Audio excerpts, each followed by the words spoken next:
அனைவருக்கும் வணக்கம். வணக்கத்தை தெரிவித்துக் கொள்வது மா. ரவீந்திரன், தமிழ்நாடு உழவர் பேரியக்க மாநில துணைச் செயலாளர். இந்த செய்தி என்னவென்றால், தேர்தல் ஆணையம் அறிவித்துள்ள 50,000 ரூபாய் ரொக்க காசை குறைவு என்பது வருத்தம். என்னவென்றால், நம்ம விவசாய பூமியில் கிருஷ்ணகிரி மாவட்டம், தருமபுரி மாவட்டம் இந்த பகுதியெல்லாம் பார்த்திங்கன்னா அதிக அளவில் விவசாயிகள் தென்னை, மா, பூ, நெல், கரும்பு இந்த மாதிரிய தானிய வகைகள் விளையக்கூடிய பூமிகள். இந்த பூமியில் விளையிற அத்தனை நெல் இந்த மாதிரியான விவசாய மக்கள்கிட்ட எந்த ஒரு அரசாங்க பில்லும் கொடுத்து பணத்தை பரிவர்த்தனை செய்ய முடியாது. மாங்காய் தோட்டம் பிடிக்கிறதுக்கு ஒரு பில் கிடையாது. அதே மாதிரி மாங்காய் அறுத்து ஒரு வியாபாரி கொடுக்குறோன்னா அவங்ககிட்ட பில்லு இருக்காது. தேங்காய் வாங்குறவங்களாண்ட பில்லு இருக்காது. இதெல்லாம் விவசாயத்தை சார்ந்தவங்க. இப்போ ஒரு காய் பார்த்திங்கன்னா 15 ரூபா. அப்போ 10,000 காய் வாங்குற போது அப்போ காசு 50,000க்கு மேலே நமக்கு கூடுதலாக இருக்குதுங்க. அதே மாதிரி மாங்காய் பார்த்திங்கன்னா ஒரு ஏக்கரா மாங்காய் வச்சுருக்கிறவங்களுக்கு மருந்து, அதை பராமரிப்பு செலவு அப்படின்னு பார்த்திங்கன்னா 1 லட்சமெல்லாம் கம்மி தான். அப்போ அந்த பணத்தை பார்த்திங்கன்னா அதிகாரிகள் என்ன பண்ணியிருக்கணும், ஆலோசனை செய்த பொழுது இந்த மாதிரி நம்ம ஒரு 50,000 என்பது கம்மி, அதை நம்ம அதிகமான ஒரு 1 லட்ச ரூபாய் தொகை என்பது மகிழ்ச்சியாக இருந்திருக்கும். அதே மாதிரி வருத்தம், இன்றைக்கி இருக்கிற காலகட்டத்தில் திருமணம் நடைபெறுது. அதே மாதிரி குடும்ப சூழ்நிலைக்கு தகுந்த மாதிரி ஒரு நல்ல விஷயங்கள் செய்யும்போது தங்கம் கட்டாயம் தங்கம் வாங்கணும் அப்படின்றது சூழ்நிலை.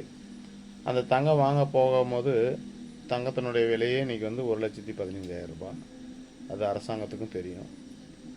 அப்போ அந்த அரசாங்கத்துக்கு தெரிகிற போது இந்த பணத்தை இப்போ வீட்டிலேருந்து எடுத்துன்னு வரும்போது தங்க கடைக்கு போனால் தான் தங்கம் வாங்கிட்டு பின்னாடி பில்லு தருவாங்க. இப்போ விவசாயி வீட்டிலேருந்து பணத்தை எடுத்துன்னு வரும்போது தங்கத்தை வாங்கணும் அப்படின்னு நினைக்கும் போது அப்போ எந்த வகையில் பில்லு வீட்டிலேருந்து எடுத்துன்னு போக முடியும்? அப்போ எப்படி ஒரு தங்கம் வாங்க முடியும்? அப்போ எப்படி ஒரு திருமணம் நடத்த முடியும்? இதை தேர்தல் அதிகாரி கவனத்திற்கு கட்டாயம் செல்லணும். அதே மாதிரி இந்த பறக்கும் படை என்பது அவங்களுடைய வேலையை சிறப்பாக செயல்பட்டுருக்காங்க.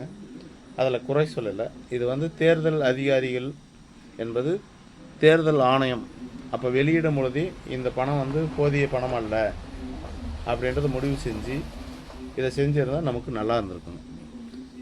அது இப்போ சூட்டி காட்டுறதுக்கான காரணம் என்னென்னா, விவசாய பணத்தை பிடிக்கிறாங்க. இப்போ நம்ம புலியூர்லேயே பார்த்திங்கன்னா தேங்காய் ஒரு டிராக்டரில் தேங்காய் எடுத்துகிட்டு வர அப்படி அவங்க ஒரு 3 பேர் 4 பேர் சேர்ந்து வராங்க. அந்த பணத்தை எடுத்து இந்த மாதிரி தேங்காய் தான் வாங்குறதுக்கு போகிறாங்கன்றதும் தெரியுது, தேங்காய் தான் வாங்கின்னு வராங்கன்னு தெரியுது. அப்போ அதுக்கான பில்லு எந்த பில்லை கொடுக்க முடியுங்க? இப்போ மாங்காய் வியாபாரி மாங்காய் தோட்டத்துலேருந்து அங்கேருந்து மாங்காய் ஒரு எப்படி சொல்கிறது, தோட்டம் குத்தகை, இங்கெல்லாம் குத்தகை அப்படின்னு சொல்லுவோம். அப்போ குத்தகை போட்டு ஒரு பணம் வருது. அந்த பணத்தை குத்தகைக்கு கவர்மெண்ட் பில்லு இல்லைங்க. நாங்கள் ஒரு பேப்பர் இந்த மாதிரி எழுதிப்போம், இந்த மாதிரி குத்தகை போட்டதுன்னு, அது செல்லாதுன்றாங்க. அப்போ நாங்கள் எந்த பில்லை வச்சு தான் அந்த பணத்தை எடுத்துன்னு போய் சேர்த்துறது? அப்போ அரசாங்கத்தால் அங்கீகரிக்கப்பட்டது மனிதர்கள் எல்லாமே பணம் புழக்கம் இல்லாமல் விவசாயத்திற்கான தேவையானது எதுவுமே செய்ய முடியாமல் விவசாயிகள் அவதிப்பட்டு வருகிறார்கள். அது ரொம்ப வருத்தம் அளிக்கிறது. இது பார்த்து தேர்தல் அதிகாரிகள் கொஞ்சம் எங்களுக்கு இந்த பணம் விவசாயிகள் நல்ல முறையில் விவசாயம் செழிக்க வேண்டும் என்றால் அதற்கான எங்களுக்கு இந்த ஒரு மாதம் தேர்தலுக்கான எங்களுடைய ஒத்துழைப்பு கட்டாயம் இருக்கும். ஆனால் எங்களுடைய விவசாயம் பாதிக்காத அளவுக்கு அந்த பணத்தை எடுத்துன்னு போகிறதுக்கு விவசாயிகள் என்பதை தெரிந்து கொண்டு அந்த பணத்தை திரும்ப எங்கள் விவசாயிகளிடம் ஒப்படைக்குமாறு தாழ்மையுடன் உங்களை பணிவுடன் வருத்தத்துடன் கேட்டுக்கொள்கிறேன். இப்படிக்கு மா. ரவீந்திரன், தமிழ்நாடு உழவர் பேரியக்க மாநில துணைச் செயலாளர், கிருஷ்ணகிரி மாவட்டம்.